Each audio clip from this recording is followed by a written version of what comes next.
রহমতুল্লাহি তাআলা আযওয়াজাল্লা ওয়া বারাকাতুহু। বাংলাদেশ আহলে সুন্নাত ওয়াল জামাত চাঁদপুর জেলা কর্তৃক আয়োজিত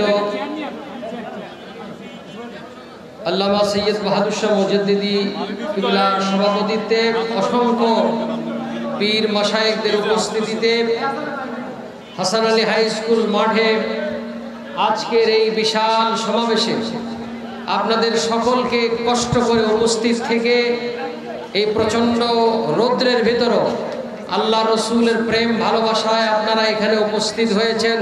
এজন্য আপনাদের সকলকে শুকরিয়া আদায় করছি এবং সকলকে ধন্যবাদ জ্ঞাপন করছি। আল্লাহ তাআলা আমাদের এই কষ্টকে কবুল ও মঞ্জুর করুন। আমার আগে আপনাদের সামনে চাঁদরার আল্লামা হুজ্জাতুল্লাহ সাহেব মুসলিম শরীফের হাদিস বর্ণনা করেছেন। মদিনা শরীফের মধ্যে